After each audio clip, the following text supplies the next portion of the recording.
yung magiging vlog natin sa araw na ito is back to MSX na naman tayo. So, ano ba yung mga parts na pinalitan ko dito sa motor na ito? Siyempre yung dating pintura ng cover niya is pinarepaint natin. Yan na yung kulay, dito lang yung puti, tapos sa harap yung puti. Tapos pinalitan na rin natin ng side mirror. Yung side mirror na to is Street King side mirror, yung pagmountingan ng GoPro, yung GoPro Hero 12 Black natin, pinalitan natin na ng gold bolt. Tapos yung signal light, so nilagyan natin insulator fiber yung tambutso kasi ang init. Pinalitan natin ng brake caliper kasi yung dating brake caliper is sira na, so pinalitan natin ng bago. Tapos pina-DIY pa yan natin, may vlog tayo dyan, yung previous vlog natin kung paano natin ginawa ng bracket.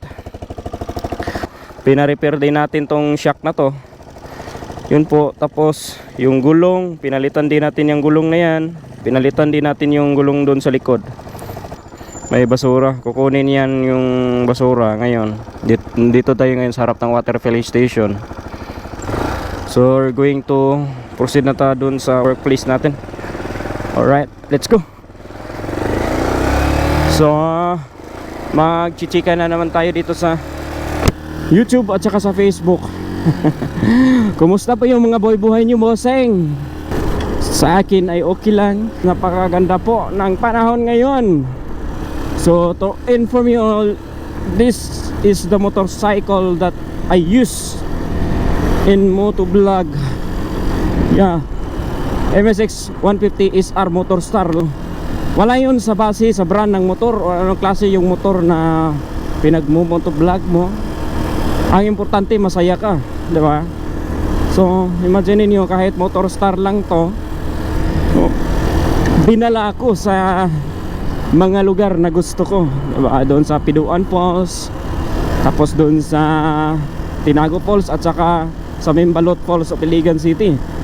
So ngayon, kung magkakaroon tayo ng off, syempre mag-proceed tayo doon sa mga waterfalls na hindi pa natin napuntahan.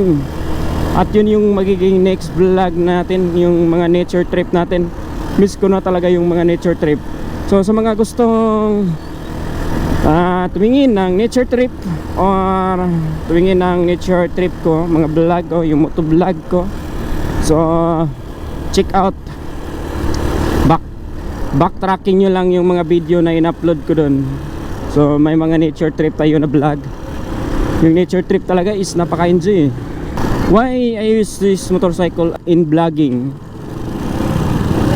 For me is napaka-convenient po ang motor na ito kasi mataas yung ground clearance niya. Tapos all terrain siya, pwede sa highway, tapos pwede rin sa off-road. Kaya imagine niyo, MSX 150 SR lang to pero napakasulit eh.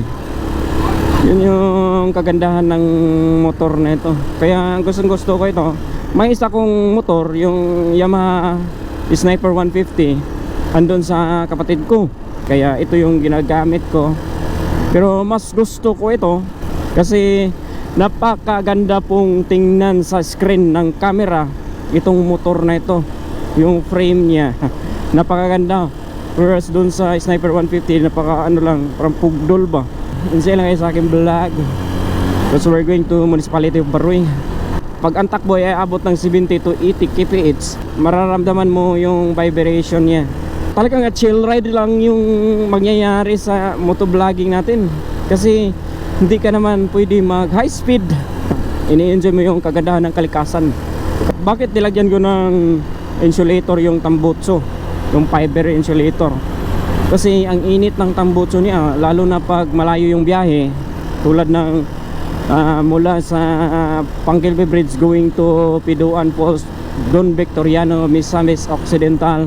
Shout out sa mga followers na ako diha. Shout out sa mga followers ko dyan. Yan. Siguro kung magkakaroon ako ng time, ako ay babalik dyan sa magandang lugar niyo. Nagpapagawa na tayo ng sticker. Meron po tayong social media sa Facebook at meron din sa YouTube channel. Yung YouTube channel natin is 2,600 subscriber and my Facebook page is around 6,500 followers. Tapos yung isang Facebook page ko ay Tambayan ni Ronnie Vlog 2.0 is nagkaroon ng 200 plus na followers. As of now, hindi pa na-approve yung in-stream ads ng Tambayan ni Ronnie Vlog. Dito na po magtatapos ang ating vlogs sa segment na ito.